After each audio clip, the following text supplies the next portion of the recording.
Okay, it says we're live now, but I'm going to confirm real quick.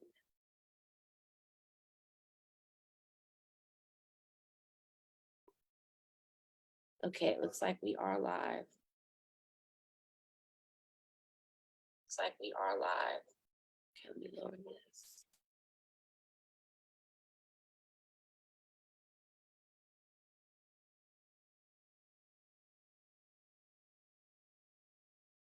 Okay.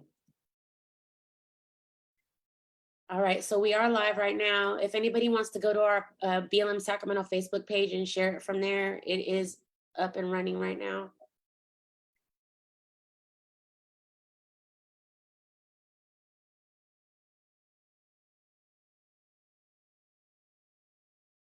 Sorry, I'm getting everything together.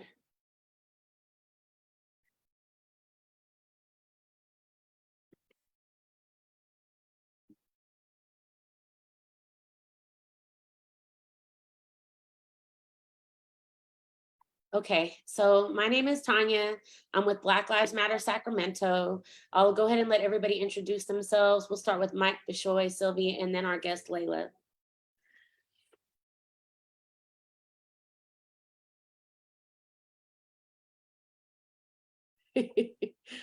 Sorry. Like, of course I would have like the live up and trying to introduce myself. Hi, I'm Mike. Hi, everybody. I'm Sylvia. What's up, y'all? Bishoy. Does that mean it's my time? Yeah, Hey, I'm it is. Layla, y'all. Peace, y'all. All right. So we have a special guest today. We have a whole list of things that we're going to talk about today, but we do have a special guest that we're going to start off our conversation with. Her name is Layla Aziz. I'm going to ask her a few questions. She is an organizer out of San Diego, California. She does a lot of wonderful, wonderful work. And so I just wanted to lift her in this space today because a lot of us that do this hard work, we don't get recognized and we don't get our flowers. And it's time for Layla to get some flowers. Yes, girl. She be doing the real work. So I'm gonna let I'm gonna let you tell them what you do, but I just want to emphasize like she's in the crevices of our community. Like she's in the community, she's working around people that don't talk to people, but they talk to her. So like I'm gonna go ahead and just start off and ask a few questions. So first of all, what organization are you affiliated with, or what organizations are you affiliated with? I work with, and my home is Pillars of the Community. I'm also affiliated with the Dee McClure Bail Fund. I'm also affiliated with the Millions for Prisoners Human Rights March, and I'm in the 13th. Both of those organizations are prisoner-led organizing organizations. That's the shit. Thank Okay. you. Exactly what is it that you do in your community? What do you define your work as being? And about how long have you been doing this work? I would define my work, if I had to be very brief, and let folks know the meaning of this work to me and the reason that I get up every night and go to sleep late. And the fulfillment is understanding that I am nobody as an individual, but I am somebody in the collective. And that's how I live my life. So when we organize, it's with the understanding that our knowledge is limited and the people around whatever we're organizing around, those most affected and impacted, have the answers. They just might need some assistance in building the power to get those answers resolved. Okay. Okay. How long have you been working for the people? I would say about 15 years now. I didn't I know was in social services. Yeah, slowly though. It's never just a takeoff and you start running. Very slowly. I began this work as in a nonprofit, a traditional nonprofit, and under workforce development and moving my way up. The higher I went up in that organization, which is a great organization, but the system of is not great. I realized that the higher I got up, the less impact I was having when I should have had more impact the higher I got up. And it didn't work like that. And so I began to seek organizing efforts outside of my traditional job in order so I could sleep at night and be fulfilled. Okay. You said that you did social service work. Social service work, yes, 23 years. What did you do for in that category of work? I started at like 25, knocking on doors, like canvassers do, but asking if they had young people 14 through 21 who needed a job. I was a youth advocate. Then I became a case manager. I went into marketing. I became a program manager. I became a director of operations, and then I became a national director. So the way I was taught, my expertise is around workforce development for youth who are coming out of the California Youth Authority and for people coming home from prison back into our communities. And so that's really where I got my understanding of how horrible the system is from inside the system, and realizing that you're not going to change a system that's effective, even if it's not effective for you as a human. It's effective for the institution that it's propagating. And therefore, you're not going to do anything within that system. And a lot of people say, oh, just become a police officer. That's how you change the system. You're about to get turned out. Right. What's That's gonna happen? basically what it is. You getting turned out. For real. So, Wow. and I had the same understanding. And that's why I could say that, because I was within that. And I had to come to that same understanding. It sounds like a similar experience when I started to like learning real quick that you can't do it from the inside. You have to shake things up on the outside. So you kind of answered my second question. How did you become inspired? Unless you have another additional answer to this, when and how did you become inspired to do the work that you do now? On different levels, from a professional level, the work that inspired me, well, it actually was the same reason on really where that deep inspiration came. But on a professional level, my husband is serving life without parole in California prison. And my husband has not murdered anyone. And my husband was told he cannot be rehabilitated, even though he had never committed a murder, and that he would die in prison because of the felony murder law. And at first I didn't understand it. When I came back home from Cleveland back to California, and everybody I grew up with was in prison for these long periods of time, I was like, what is he in prison for? And it never made sense. California's sentencing scheme is so absurd that it didn't make sense. And you don't understand that when you're not within that within that system, really seeing what's going on. And the way my current boss, and I'm gonna call him a boss, even though I don't like that word, but he has definitely shown me leadership, and just the way he's laid things out and making me do some paradigm shifts, because they brainwash you when you're in that system sometimes, and coming out and really having to look at things and challenge yourself and your accountability on how you're helping perpetuate the bullshit. But he told me, he said, basically, he saw me on my spare time going down to the Alfred Alongo protest. There was a brother who was murdered by the police, unarmed brother. And I didn't try to get in there and be the protester, the lead protester, and do all that, because that wasn't my job. I was watching kids while the protesters was getting busy, right? Because I was older by then. I had already been through all of that and done all that with the Free Mumia campaigns and apartheid campaigns and the things that I came up under. So it was their time to shine, right? I'm about to be 50. I'm 47 years old. So I knew this is the help they need. Their kids is on ground zero. They can go out in that street and get it done. And then they would start talking about big old security. You guys got too many people in that circle. Let's let other people, everybody don't need to know everything. Because the police have people out here trying to figure out what you're going to do next. You're not doing anything illegal. You're exercising your rights, but you still need to have some security. And they call that usalama in prison, right? Swahili for security. And so being able to do that and then step out, because I didn't need to know what they were talking about. That's none of my business. I'm watching the kids and promoting that leadership development. And Khalid was watching, I think, and I didn't know. That's the founder of where I work now. And he comes to me and goes, why don't you come to Pillars? And I was like, nope, I'm at a traditional nonprofit. I do this in my spare time, but my money's good. I got an office I keep my shoes in because the people ain't there. So I come downstairs and be all where the people at. But my shoes, my heels that I take off every day is up there. I got like 10 pair on my desk. I'm like, but I'm gonna stay here. I got 401k plan, I got cell phone. Why would I go anywhere?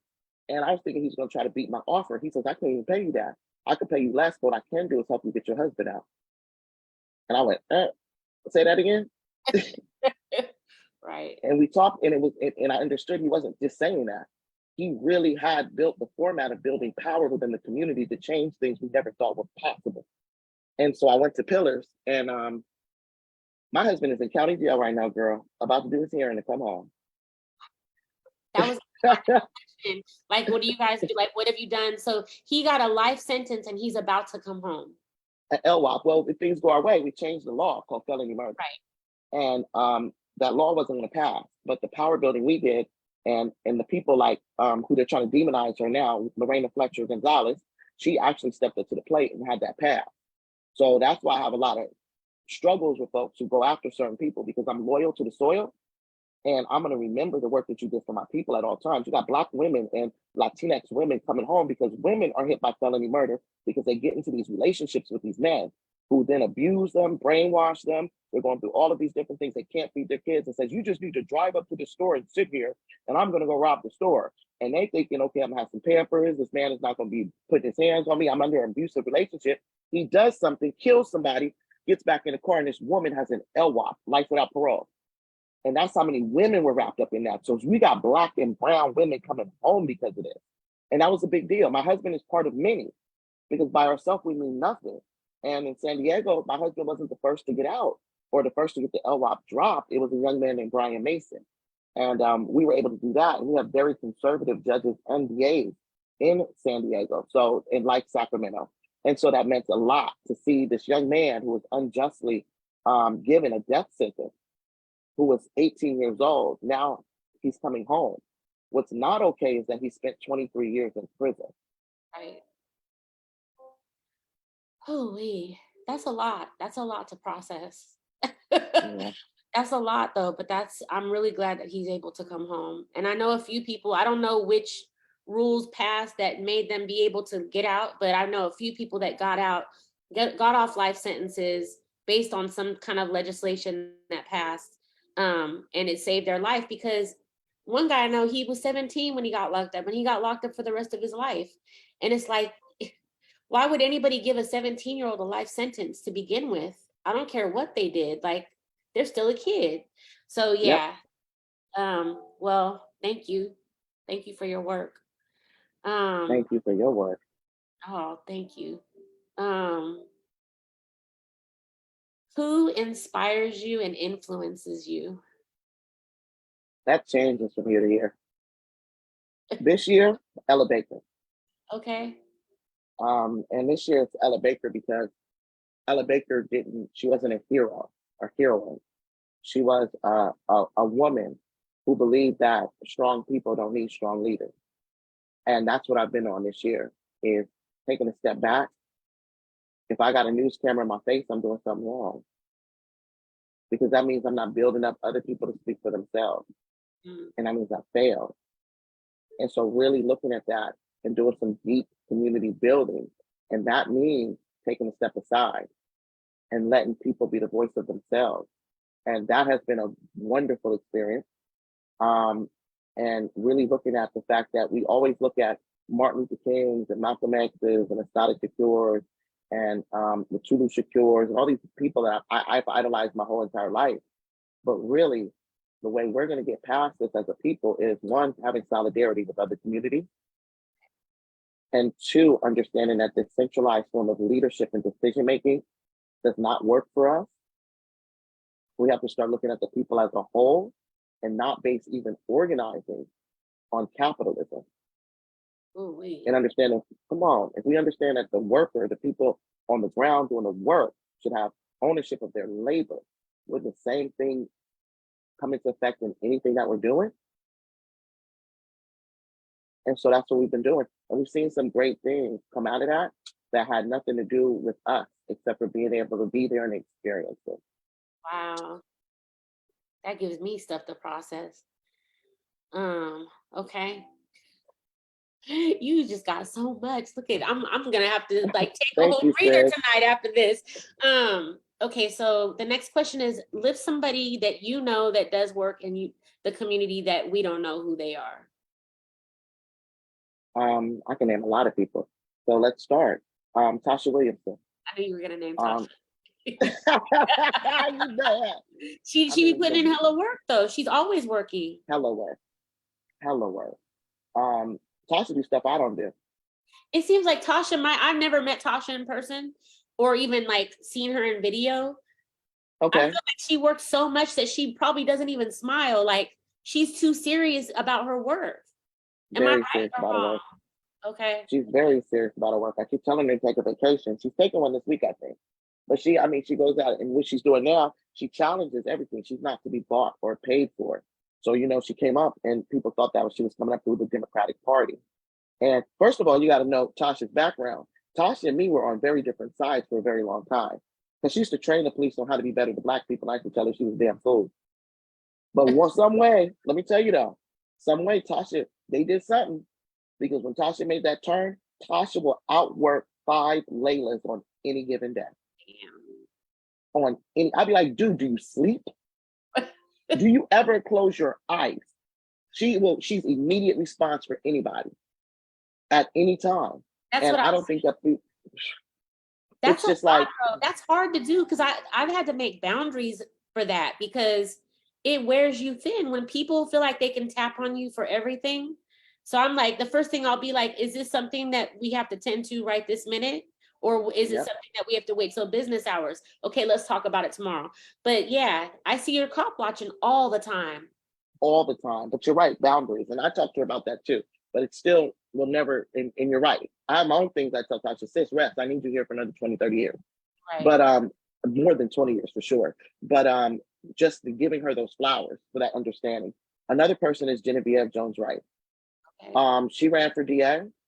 Genevieve is the strategy and the model around getting rid of gang injunctions in San Diego. Okay. And this sister, oh, she's phenomenal. She's a criminal defense attorney. And she's raised up out of this community in the project. So she's ours. You know what I'm saying? She Right. is ours. Another person is Musla Hafiz, Abdul Hafiz. He was on the gang injunction. He is now a store owner. He has a store where he sells clothes called the Avenue, but he uses it as a hub for organizing against police brutality and police accountability. So I had one of my guys out there. They're both from the same gang, Skyline Pyru, and but they hadn't seen each other in a while. So I had one of my guys organizes out there, and he comes back and he goes, Musla is really doing it. And I go, yeah. He goes, the police went by and they waved at us being funny. And Musla came running out the store and chased the police down. I didn't know what to expect. Look, my guy said, I didn't know what to expect. I went in the taco shop. We got this big buff gang member that quietly tiptoed to the taco shop, acting like he was in the order or something. That's I'm dying. hilarious. Yes, but Musla does not play any game at all. I love that. I love that. I love harassing police. I think it's beautiful when Black men can do it because a lot of times they are afraid of it based on their experiences with law enforcement. So when they get that empowerment, I feel like that's a beautiful thing. One more person. Okay. Go Melissa, ahead. 2 more. I'm gonna put them together. Melissa Hernandez, Cuban Mimi, and Hand, out of Linnell Hands Brown, out of the Brim. Melissa Hernandez is out of what we call the Coast Memorial. And those 2 people I've been working with on when I told you that step back approach. Right. They have taught me so much when I looked and said I need to do more listening. And boy, did they rise to the occasion. I look up to both of them for the work that they've done, the organizing they've done, the peace work they've done. And it's just beautiful building community with people and knowing it's going to stick and it's only going to get more impactful as we do the work. I'm about to go off the script for a second. You mentioned that attorney that does stuff with like a lot of gang enhancements you said gang enhancements, right? She got rid of the gang injunction in San Diego. Okay. Well, do you know any work based on that information, that topic, because I know that at one point in time there was a bill that was going to be passed or that was going through the legislative process that was minimizing the time that would be put on, I think it was gun enhancements and gang enhancements. It was minimizing it from like 25, 20, and 15 to like 1, 2, and 3 years in addition. And it didn't pass from what I remember. Do you know anything that's coming around the corner for that? Or if there's anybody working on anything like that? That same bill is back. I haven't worked on it. Initiate Justice is the head of that. So I worked on the initial one for gang enhancements and it got killed. You are correct. But now it's back around and we do need to get a lot of people organized around that because that's going to make a deep impact in the prison. And it just demonstrates the way that all these gun enhancements, gang enhancements, they're discretionary. DAs either can charge them, and then in other instances, the judge can either take them away or they can't take them away. And so you've seen a lot of reform around judge discretion, judicial discretion, but those enhancements are primarily given to Black and brown people, Right. both of them. And it doesn't meet the standards of the people that are committing similar crimes, of what they call crimes. 80% of the stuff we call a crime ain't even a crime. Just because you've made a piece of paper does not make it immoral. You made it immoral because it helps you keep your land and property away from poor people that you're exploiting. But anyways, Right. I digress. So we're hoping that this time it's not the gang enhancement's not going to be touched. It's the gun enhancement. I don't even know where in the legislature it is, but I'll definitely find it because a homie in prison actually sent it to me, and I'm supposed to be tracking it for us. So I'll let you know. Yeah, let me know. Keep us in the loop because we'll probably want to be Okay. active with that. Okay, so what does rest and healing and self-care look like for you? Girl. So I went on a family visit with my husband, and I know every prison wife talks mess about me because I slept the whole time. I ain't never been so refreshed in my life. All I did was sleep. I mean, we did more than sleep, but I did sleep like it was nothing else. And I didn't realize that was needed as much as it was. Going to get a massage once every 3 years. My goal is, I don't do these things like I'm supposed to, but my goal is I just put in for this Black wellness grant, right? Where for Black folks, I think men and women, but it's the emphasis on us and what we're going through. And I want in there to do some therapy. And if I get this money, I want to also, I want to get my Black belt in jiu-jitsu. And I ain't even got a white belt. So I'm not going to say I've been here doing jiu-jitsu to make you think that. But I want to get later in life, I did martial arts young, just not jiu-jitsu. I want to get my Black belt in jiu-jitsu and perhaps Muay Thai because of the relaxation. When I was younger, what really kept me mentally stable, I don't do it anymore, but was writing, was rap and poetry. I've never been in such a euphoric stage as I used to be in when I did those two things. And that would make the whole, I didn't need drugs because really drugs are trying to get you out of this reality that you live in that's fucked up. And that for me would get me out of that reality and give me those moments to myself. Okay. Every now and then I hear a beat though, Tanya, and I'll be like, ooh, where my paper at? No, I don't rap no more. I ain't rapped in 10 years. I used to rap in high school, but I'm not. Yes. Not me. I could write sometimes, but not that often. That's tight though. You should have been a rapper. You could be a rapper. I didn't make it. Some of us don't make it. It's like basketball. You know what I'm saying? It's a slim margin. But every Black person, or brown person, and poor person is chasing it because there's a dream behind it. But so few are gonna make it. Right. And then once you hit a certain age, it's kind of like, okay, you can stop now. I ain't about to be 50 years old walking up and down those stage. That's not happiness to me. Nah. Okay, so the last question is, do you have any final thoughts or things that you want to say that I didn't ask you? Any calls to action? Any donation links that you want to, and I'll put them in the comments, but any donations, any donation links that you want to share for people to donate to your work? Cash apps, any of that? I would say donate to Black Lives Matter Sacramento and the work you guys are doing, that garden you guys have, and the work you're doing in that garden. I salute you, sis, because you can't have a revolution if you can't feed the people. You know what I'm saying? And so understanding that we are one tiny piece of the whole, and we don't need no heroes. We don't need any spokespeople, and we don't need any people that don't understand that they're nothing without the people. That's my takeaway for today. But do your work where you are. So if you're in Sacramento, you need to get with Black Lives Matter Sacramento. If you're in LA, you need to get with an organization in LA that's doing the work. Wherever you are, get local. Stop worrying about Biden and Trump. They ain't not going to help you. Say that. Say that. You know what I'm saying? Get local, get on the ground. That's where the impact is. And you build from there. That's how things are overturned. It starts at that one place, at that one time. Be a part of that in history. And that's going to start you getting on the ground in that grassroots and working with the people, for the people, and understanding this is not because this is your time to shine. It's your time to work. And that's it.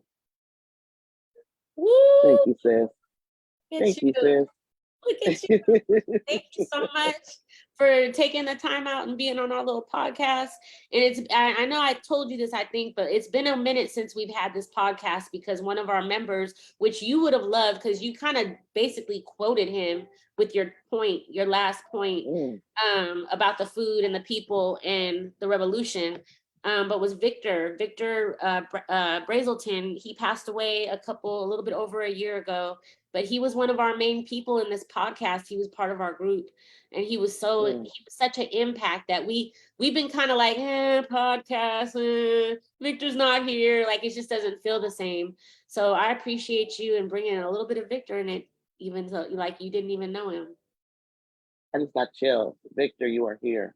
Right. And thank you for the work that you've done to allow this. And shout out to Victor, his family, Sacramento, BLM SAC, and all you guys doing the work right there in the capital of oppression. Okay. Well, thank you. Thank you, And sis. good I luck love with y'all. all your work that's coming up with your husband. Thank you so much. All Love right. y'all. Have a good night. Love you. You too. All right. We back. That was deep. That was empowering. Okay. She said, do the work where you at. That I felt that. I definitely Too. I felt feel like that. I need to sit with it for a minute, like That- rewatch it and process it and slow it down and pause it and listen. Right. Yeah, because especially the points about you don't need to shine. Like there's so many people in our community, like that's why they do the work. And it's very visible, like that's why they do the work. So yeah, that's beautiful. Okay. Like, Okay. that was a positive eye roll you just gave. Like, It was a positive right. eye roll. Right. I was taking notes if anybody needs them. Yes. Right. Have some people to look up, and that quote, you can't have a revolution if you can't feed the If people. you can't feed the That people, needs to be on a t-shirt. That needs to be on everything related to the garden that we do. You can have a shirt with that on it. I gotta get permission first though, but yeah. I don't want to steal her quote. right. But yeah, that should be, I could see it now with some fat letters, like Mm-hmm. the talk bubble, like there's no revolution without feeding the people. Okay. Because we hungry. Period. You know what I'm hungry. I know I'm hungry. I'm starving right now. I'm hungry now, actually. Like, for real, this water is not gonna cut it. Day 8. All right, I forgot. You're on your fast, so that makes I don't sense. know if I'm gonna make it. I keep thinking, okay, I'm gonna take one day and just eat and then go back to it. But I know I'm not gonna do that. If I start eating today, and then I'm gonna eat everything at once because I've been wanting all the things, including unhealthy shit like McDonald's. Like I don't even like Especially. McDonald's, but I'm like, oh, that Big Mac looks hella good. What they say, stay fast, stay strong. Right, I got to. I will. It's a whole. I've been over here cooking hella broth. Okay, so let's see. You called it, so Sylvia, you mentioned you called it City Bike Karen. Is it that City Bike is the name of the bike company that has the bikes? That's what I think. Yeah, it's like Citibank owned, right? Like it's City, Like CITI. CITI. Yeah. City. Yeah. I should have had the video up and running already or available, but I didn't. So let me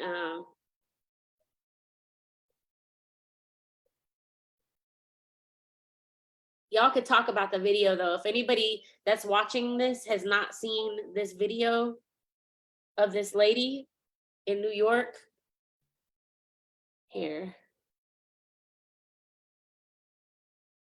Oh, she went to the hospital. She went to the hospital. She works for the hospital. She's a Works at the hospital. Oh, yeah, she's on leave. physician. She's on a leave now. That's what it said. I thought it was okay. hospital on the leave. Oh, I see. Yeah. She's a Okay. PA. They got all the bikes in the picture. So this is what happened. So Sylvia, how about you explain what happened with the lady? So there were some young Black men who were riding the city bikes, and these are bikes that you have to like pay for in order to use. And this white woman comes out and she tries to take one of the young Black men's bikes. And he's like standing his ground and saying, no, you're not going to take my bike. I already paid for this. This is my bike.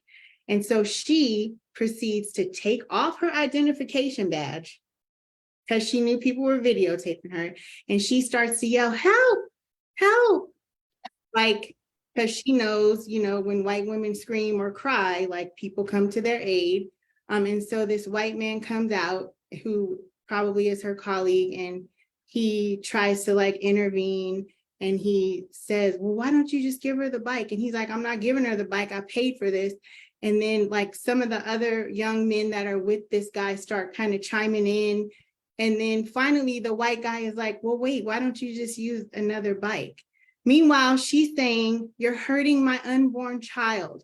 And as soon as her white colleague walks up, she tries to fake like she's crying, not damn tear dropped. Like she went, no tear. It was ridiculous. And that's basically it. I'm gonna show the video. I'm on the revolttv.tv website. That's the one you shared with us. I'm gonna share the screen real quick.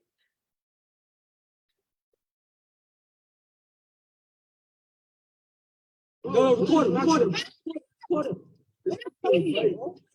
Touch your brake. Please, touch your brake.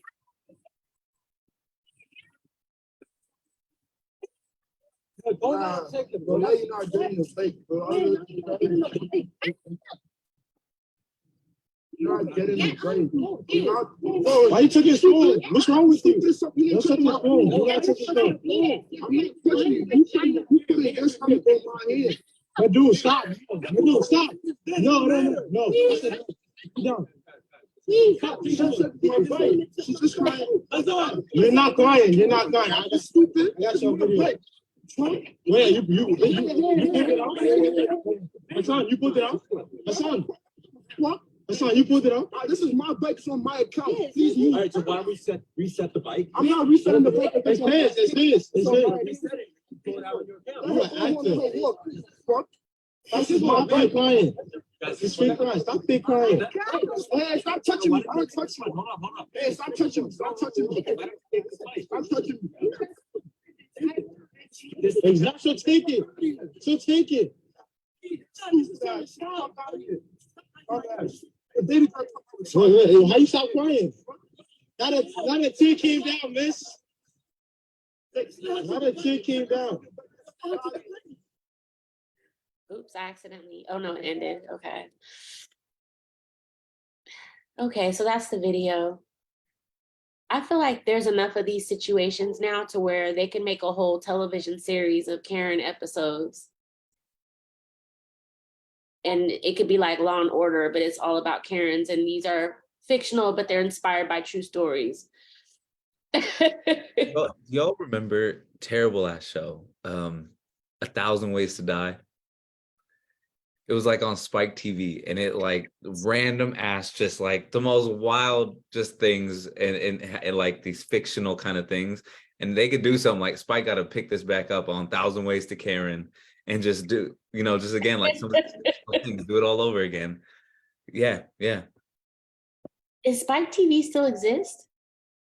I might be wrong on that though. I'm not gonna say online. I might be wrong on that. I haven't bought cable in hella long, so I have no idea. Now I'm about to Google it because I need to know. Yeah, it's just ridiculous. I feel like it's happened so many times. These people should know better. Especially she's young. But who's telling them to know better? Like they only continue to get away with it. It's not even embarrassing for these Karens, for these white women. No one is shaming them really. Right. And I don't know if that is even effective. They don't really care that they're being laughed at. But most importantly, they're really putting Black lives in danger. They need to be slapped. They do. And I read one of the comments saying like this should be a hate crime. It most definitely should be. It should be. Because then if they have, it's just like with the police, get some repercussions for your actions and then it'll stop. But she's on a leave now and I didn't get to read that, but I'm wondering if her job did that leave or if Yeah, Leave. because what they ended up doing, they have all these, like, they call like investigators, these online investigators. They saw her name, they zoomed in when she was pulling her badge off, and they could identify who she was, the hospital that she worked in, her position, all this stuff. So they, they had to raise hell just to bring awareness to it. But the idea that she had the audacity to sit there and fake cry as if that was going to get her something, and then immediately stopped. I like how you pointed at her. He said, "You stop fake crying." Right? You like you, what? I'm glad he called it out though, because it has to be called out. Just like when that guy that was bird watching and that lady had her dog and she was choking her dog out while she was, and she got all these repercussions, but he was like, "Oh, I don't want her to get in trouble." We can't do that. We can't be like that. Yeah. Yeah, because she wasn't worried about the life that she was putting in danger. She damn sure wasn't worried about if the police pulled up and just shot his ass because she's over there crying. He was using it as a weapon, like, because she clearly knew how being Black impacts, like, how you're impacted by police. Yes. And she used that as a weapon. So she knew that he could possibly get killed. And she used it as a weapon. And still And did she's it strangling anyway. her dog at the same time. I happen to care about animals, but I'm just like, you sitting there strangling your dog. You don't even know your dog is getting choked out. Oh, these people. Like, I feel like it's not gonna be like us. It's not enough for us to call these white women out when they do, like, their friends and family have to do this. Like, Yeah. that white colleague of hers that came out should have been like, Karen, relax. Like, the other bike, girl, you're fine, But the thing for me that is most concerning about this is, like, she's caring for Black and brown patients in that damn Yeah. hospital. So she's coming at their care with that same, like, idea about us in her head. And so when people say, like, they don't see me, they don't hear me, they don't listen to me, like, they don't understand my pain, they don't believe me when I go to the hospital, like, this is why we're getting substandard care, because you have people with these ideals in their head who are treating patients, and that shit is not cool. Right. It's Yeah. scary. It is definitely scary. I think it, like, the two in the video, the two people that stood out to me the most were the friend that wanted to just get the other bike. Yeah. He was wearing like a pink, Purple right? or They were lavender. wearing Yeah. full lavender shirt, right? And like even that mentality, and I think like the fear of knowing what's happening, the fear of seeing what's going to happen, not just to the friend, but to the entire group, the possibilities that young person is just experiencing all in a split second. Like, let's just go to this bike. And I think there are two pieces to that. Like, I mean, the beauty of like, just like to react, right? How to react quickly, how to know the danger that's present, right? Like they recognize it, that young person recognized so much of the danger that was present in the situation. But the other piece is like that willing to give up what's yours. Right. It's so painful. It's so hard to see young people The concede, the conceding so behavior. quickly. It's demoralizing. I swear, I was just thinking that when you said it. Like, it just, how can we ever feel empowered as individuals, let alone as a people, if this is how we're taught to kind of like navigate the world around other people and not even truly exist? Making ourselves small, taking up less space. And I think I even heard an accent, like an islander type of an accent. So that, like, you throw that into the, the accent was actually the one saying, no, it's my bike. But it's like, you throw that into the equation and that's a whole nother, like, you got people that are here and they might be from the islands or something. And so they're in this space, in this country where they're not looked at as citizens or equals. And then on top of that, they're Black and they're immigrants. So the fact that he felt empowered was beautiful to me because of all of those factors. Like, you're Black, you're male, and you've got an accent. So I'm assuming you're not from here originally. And you feel empowered enough to be like, no, this is mine. While your friend is like, just go with the flow. Let's not rock the boat. So yeah, that whole dynamic is sad, but it's also there's a part of it that's beautiful and a part of it that's really, really just like sad, especially for somebody so young. Because I'm used to seeing that submission with older folks that have seen different things than what we've seen. I think the other concerning thing are white men come to the aid of white women so quickly without any context or understanding of the situation. And I don't even think of again, assuming things, and I'm saying he, but the coworker, the initial person who was like, just, give her the bike.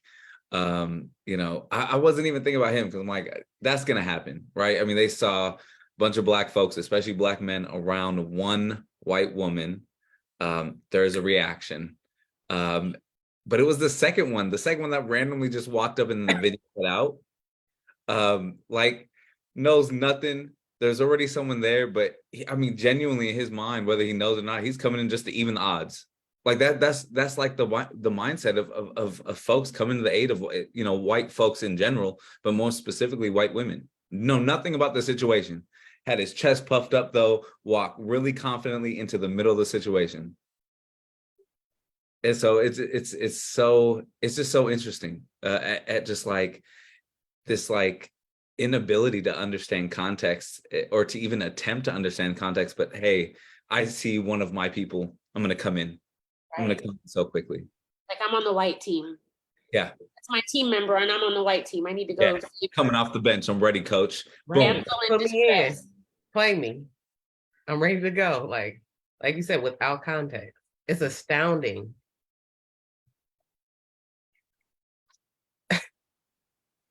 Okay. Enough with that, Breezy. Moral of the story, white women, stop weaponizing your tears, please. Yeah. Fake tears.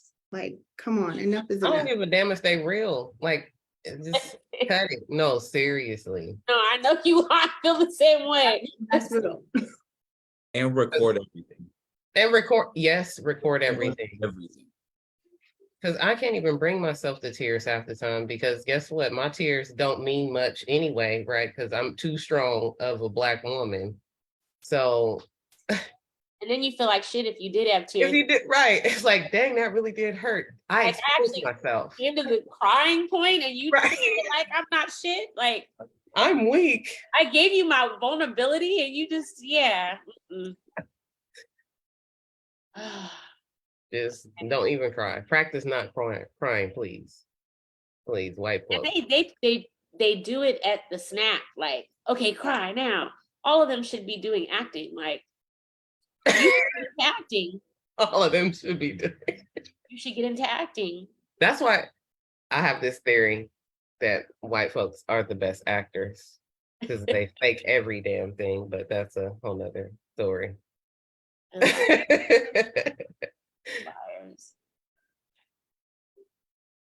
Sorry, my cat is trying to break out of her.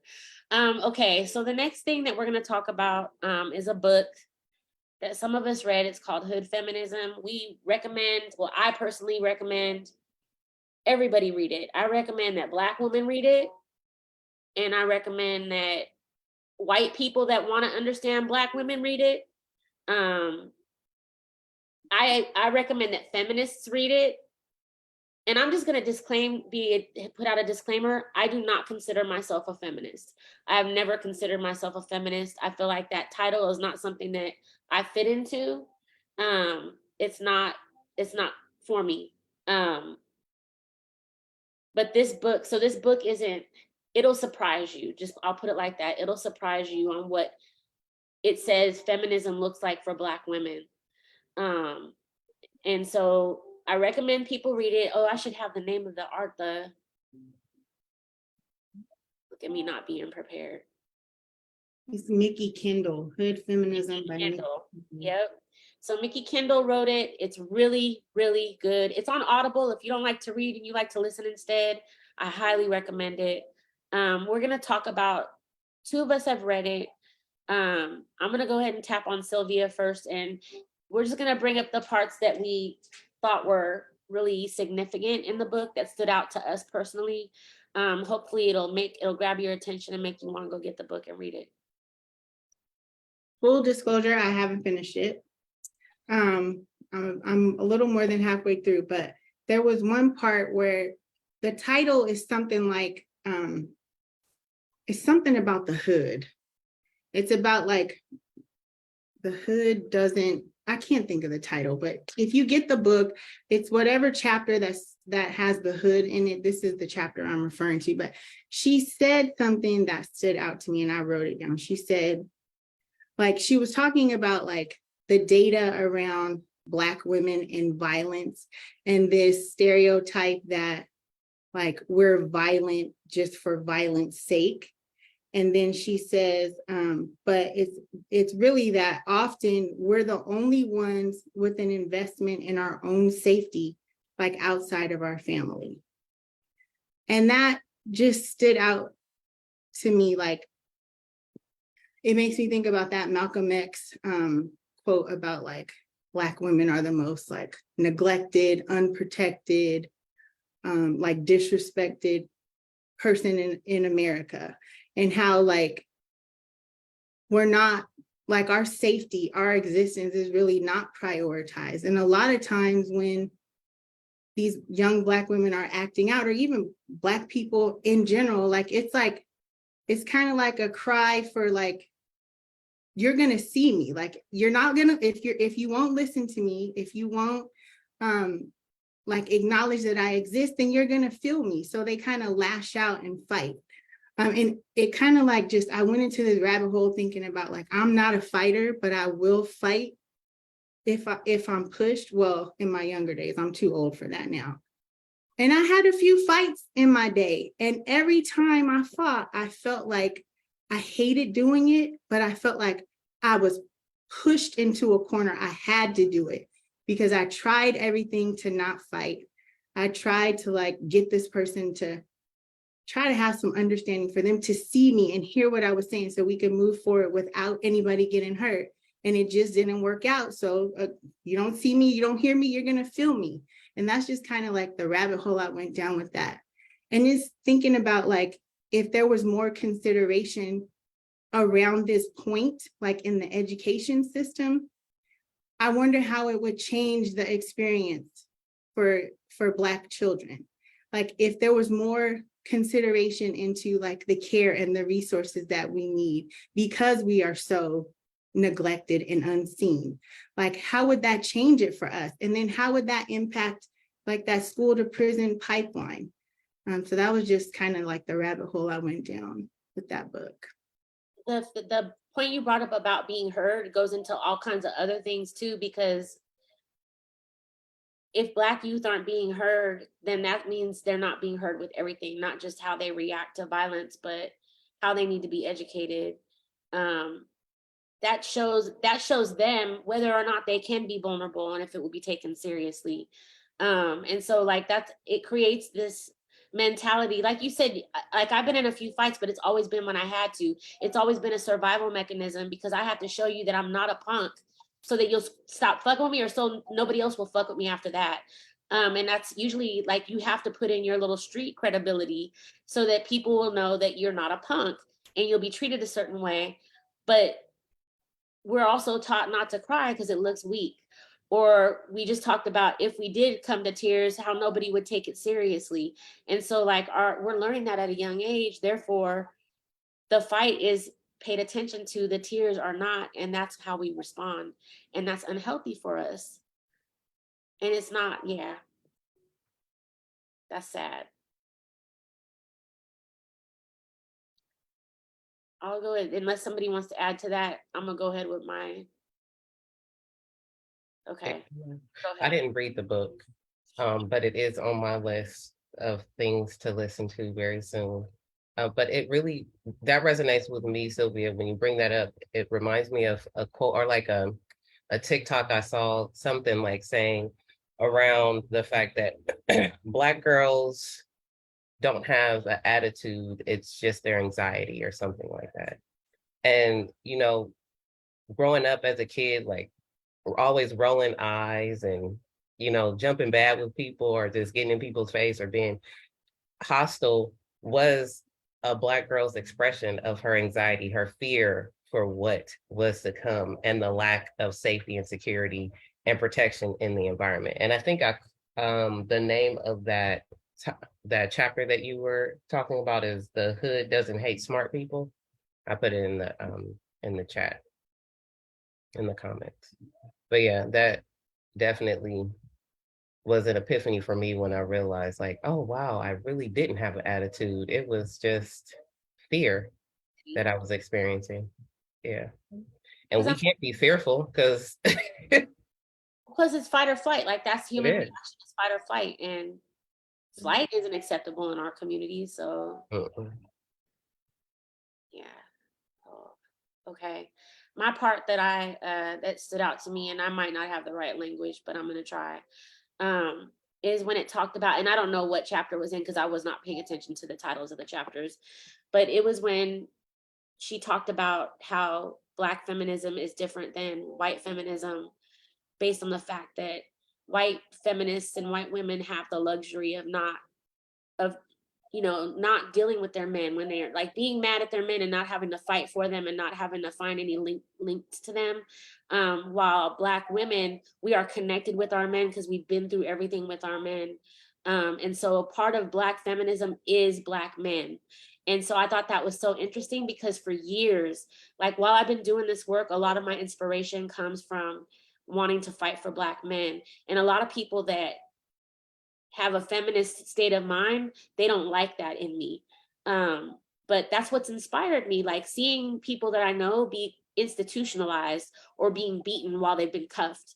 And so it's things like that that make me want to fight for my community and all of the people in my community, including Black women. I love Black women, but I feel like we have our sons, we have our husbands, we have our boyfriends, we have the people that we write when they go to jail because they're disproportionately incarcerated more than any other ethnicity. They're being killed on the street and we're going to hit in the streets for them. So it's part of like what makes Black feminism different than white feminism. Plus we don't have the luxury of just isolating and pushing that to the side. Like we don't hate our men. And I just thought that was important. Really important difference.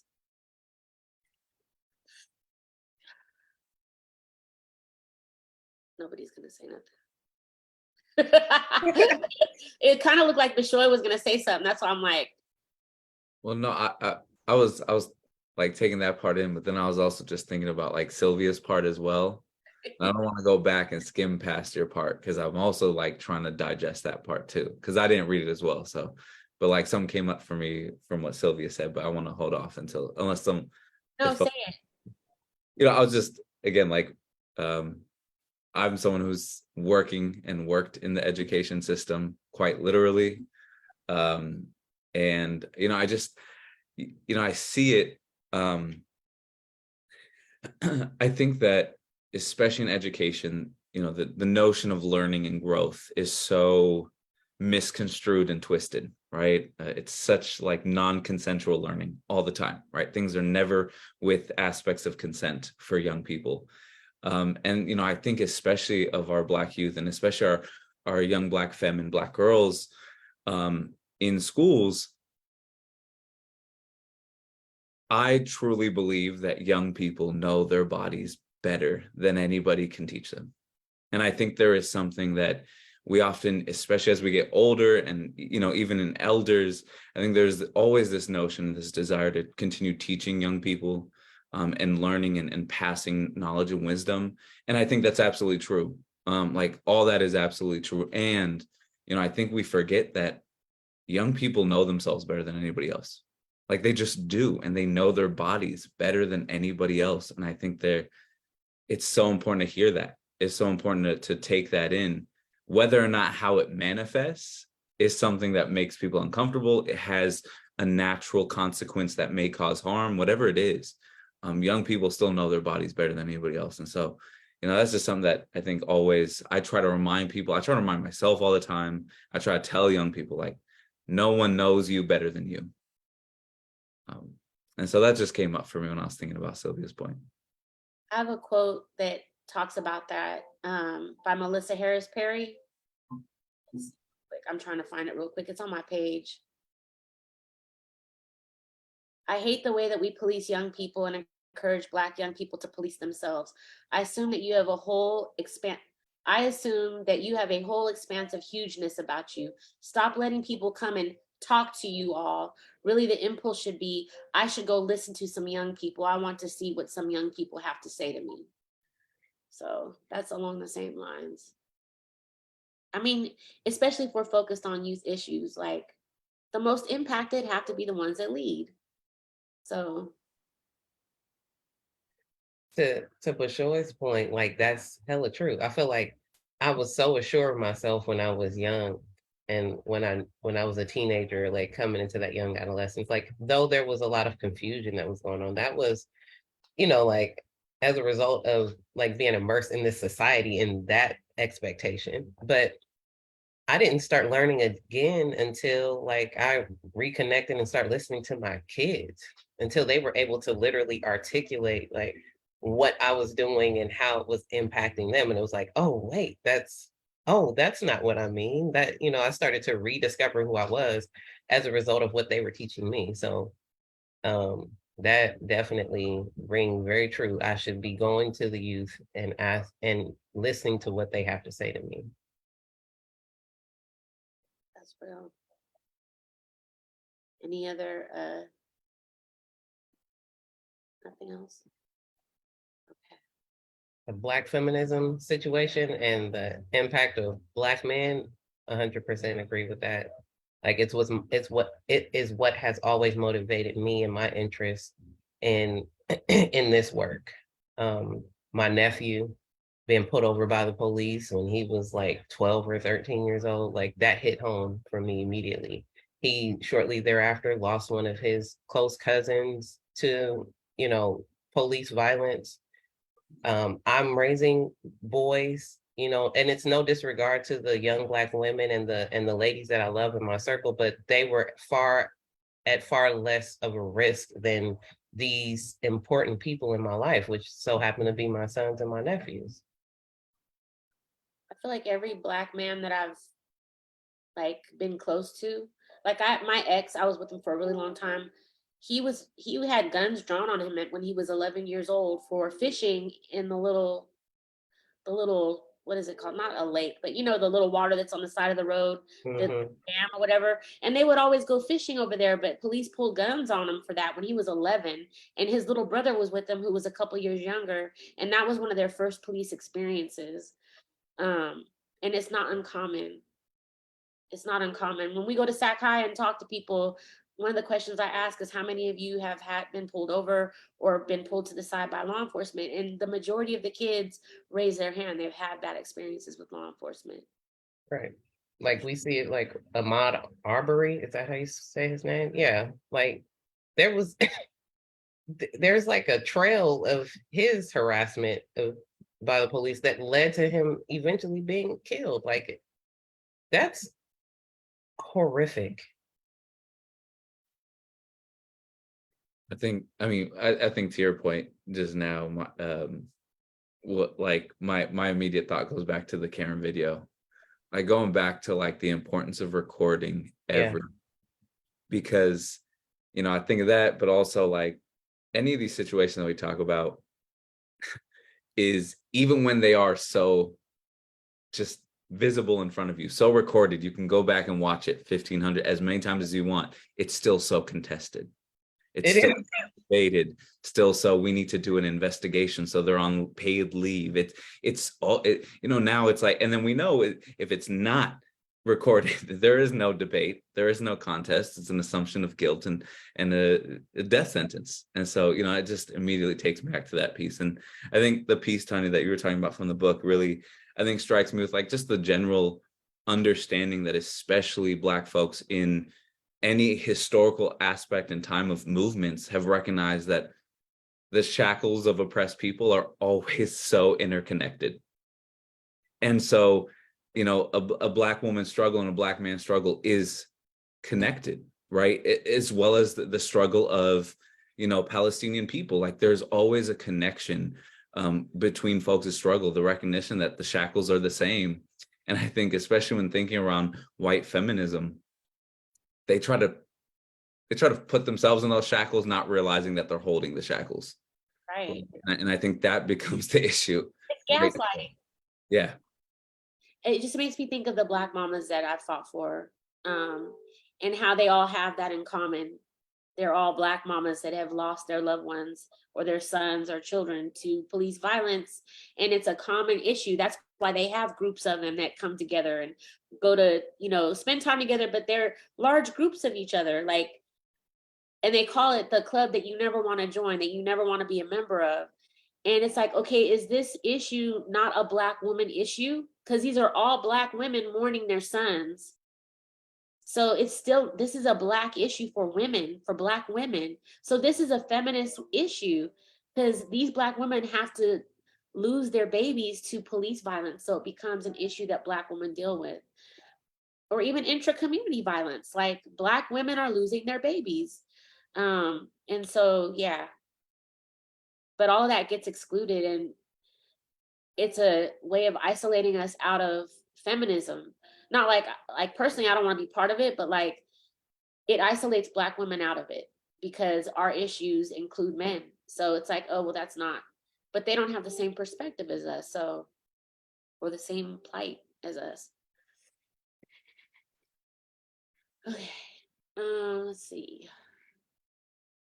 So it's Mental Health Awareness Month. Sylvia, you brought this up. I am not an expert on this at all. Can you talk about it a little? I'm not an expert either. I just know that it's Mental Health Awareness Month and have been thinking a lot recently about my own mental health and needing to like get that in order. So this month is kind of like, it means a little bit more to me this year than it has in the past. But I just like when we were talking last night, like when we did that, I can't remember the name of the school that we went to, but we were listing the names of the Black people who were killed by cops and they were showing signs of mental distress. There were so many of them. And I just like, the intersectionality piece needs to like be talked about in every issue that comes up. So it's Mental Health Awareness Month, but what does that mean for the Black community? Like, and then just kind of thinking about like the Karen who works at the damn hospital and is treating these Black boys like this. Well, how is she going to treat a Black person who comes into the hospital that is presenting with mental health issues? It's just like all of it kind of ties together. But I just like, I don't know, Black people are, if anybody has mental health issues in the United States of America, it is us. And so just thinking about all the Black people who were in distress and were killed by police and there was no care shown for them, like that's just, it's tragic. And I know you're going to kind of talk a little bit more about that. Yeah, I almost want to say like the majority. We have a list of people that we fought for, and I feel like almost the majority of them were suffering a mental health crisis. I have the list in front of me, and Dejan, well, I'll go backwards. Sharano Stingley is a man that we're currently fighting for. He was recently, December 6th, he was killed by the Sacramento Sheriff Department. And they killed him with their hands. Like he couldn't breathe, they were beating him, and he lost consciousness. And instead of announcing him dead, they put him on life support in the hospital, and he was already passed away. But he was already diagnosed with schizophrenia and bipolar disorder. And so he definitely had mental health issues. There's video of him right before it all happened where he was talking to himself, and it looks like he's clearly experiencing a crisis. And so he needed help. He did not need to be beaten. He had no gun. He complied. Like there was no reason for him to have the experience that he had. And then before him is Robert Coleman, who was an older gentleman, and his family said that he was experiencing depression and they think that he did suicide by a cop, which seems to justify it somehow when cops shouldn't be killing you no matter what. Before him, though, was Maurice Hawley, who was killed by the Sacramento Sheriff Department. He was having a mental health crisis. Before him was Marshall Miles. I'm sorry, not Marshall Miles. Daryl Richards was before him. Daryl Richards was 19 years old and having mental health issues, and he was killed while hiding from the police. So he did not pose a threat. And he was only 19 years old. He needed help. He did not have a history of crime. Not like that means anything, but like he did not pose a threat at all, according to what their standards would be. Before him was Michael McIntyre. He was executed by the Sacramento Sheriff Department on the side of the road, where he called for a mental health check because he didn't feel like he was good. And they came and they killed him on the side of the freeway. Before him was Joseph Mann, who was killed in 2016 by the Sacramento Police Department. And he was on the street having a mental health crisis. And the video shows the police like it was personal. Like they said, fuck you, before they shot his whole lower body off of his bones. And they were chasing him with the car while he was having a mental health crisis and trying to survive, being scared. Because, you know, when you're having a mental, I imagine when you're having a crisis, you're already in fear of whatever's happening in your head. And then on top of that, you have real people chasing you. Like that is a nightmare. You can't even save yourself because you're suffering a crisis. So, and then the last person that's before him, actually, there's two more people. Jason King, we didn't get to fight for him like we wanted to, but he was suffering mental health issues when he was murdered by the California Highway Patrol. And then before that was Dejon Fleno, who was having a mental health crisis that was triggered by SAC PD. He was already having a crisis, but then they cuffed him, put him in the back of a car and told him he wasn't arrested. He started panicking. So they let him out to go ahead, go. And then they chased him, like they hunted him down. So this is a pattern in Sacramento. I named 1, 2, 3, 4, 5, 6, 7, 8 out of 20 people that we fought for. It's a lot of people. And we have these things put in place. They're supposed to be put in place now to where when there is mental health issues, other people are supposed to be called, and we're not seeing that even happening. Law enforcement isn't being held to that. There's no repercussions when they don't do it. So anybody else have any points about that? Just kind of want to put a number. You said 8 out of 20, so 40%. Right. That's a huge number. 40% are literally shouldn't even be nowhere near at fault for whatever they're experiencing because they have no control.